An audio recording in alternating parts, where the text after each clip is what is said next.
ಕೆಂಪು ಕಲ್ ಸಕ್ಕರೆ ಸಿಗುತ್ತಲ್ಲ ಅದನ್ನ ಪೌಡರ್ ಮಾಡಿ ಇಟ್ಕೊಳ್ಳಿ, ಅದನ್ನ ಹಾಕಿ. ಫ್ಯೂಚರ್ ಅಲ್ಲಿ ಕ್ಯಾನ್ಸರ್ ಬರಲ್ಲ, ಬೋನ್ ಸಿಕ್ಕಾಪಟ್ಟೆ ಸ್ಟ್ರಾಂಗ್ ಆಗುತ್ತೆ. ಬರೀ ನೈಟ್ಸ್ ಫ್ರೂಟ್ಸ್ ಅಂತ ಹೇಳಿದ್ರೆ ನಿಮ್ಗೆ ಚೇಪೆಕಾಯಿ ಮಾತ್ರನೇ ಒಳ್ಳೇದು, ಅಥವಾ ಬಾಳೆಹಣ್ಣು ಬೇಕಾದ್ರೆ ಅದು ಏಲಕ್ಕಿ ಬಾಳೆಹಣ್ಣು, ಡೈಜೆಷನ್ ಇಂಪ್ರೂವ್ ಆಗುವಂಥದ್ದು. ಬೇರೆ ಯಾವುದು ಬೇಡ, ಫ್ರೂಟ್ಸ್ ಅಲ್ಲಿ ಇದೆರಡು. ಹಾಲ್ ಬಗ್ಗೆ ಎಲ್ಲ ಹೇಳ್ತೀನಿ. ಸೊ ನಾನು ಹಾಲ್ ಬಗ್ಗೆ ಎಲ್ಲ ನಿಮ್ಗೆ ಹೇಳ್ತೀನಿ. ಕುಡಿಬೇಕಂತ ಅನ್ಸಿದ್ರೆ ನೀವೇನ್ ಮಾಡ್ಬೋದು ಅಂತ ಹೇಳಿದ್ರೆ, 1 ಲೋಟ ಹಾಲ್ನ ಚೆನ್ನಾಗಿ ಕುದಿಸ್ತಾ 3 ರಿಂದ 4 ಬೆಳ್ಳುಳ್ಳಿನ ಕುಟ್ಟಿ ಹಾಕೊಳ್ಳೋಂಥದ್ದು ಹಾಲಲ್ಲಿ.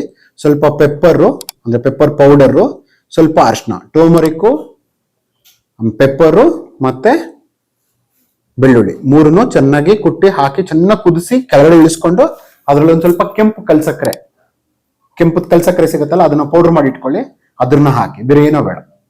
ಸೊ ಡೈಲಿ ಕುಡಿತಾ ಬನ್ನಿ, ನಿಮ್ಗೆ ಫ್ಯೂಚರ್ ಅಲ್ಲಿ ಕ್ಯಾನ್ಸರ್ ಬರಲ್ಲ, ಬೋನ್ ಸಿಕ್ಕಾಪಟ್ಟೆ ಸ್ಟ್ರಾಂಗ್ ಆಗುತ್ತೆ, ಥೈರಾಯ್ಡ್ ಅಥವಾ PCOD ಪ್ರಾಬ್ಲಮ್ಸ್ ಇದ್ರೆ ಸರಿ ಹೋಗುತ್ತೆ, ಪ್ಲಸ್ ನಿಮ್ ಬಾಡಿಗೆ ಬೇಕಾಗಿರುವಂತ ಕ್ಯಾಲ್ಸಿಯಂ ಸಿಗುತ್ತೆ, ಪ್ಲಸ್ ನಿಮ್ಗೆ ಈಸಿಯಾಗಿ ನಿದ್ದೆ ಬರೋದಕ್ಕೆ ತುಂಬಾ ಹೆಲ್ಪ್ ಆಗುತ್ತೆ.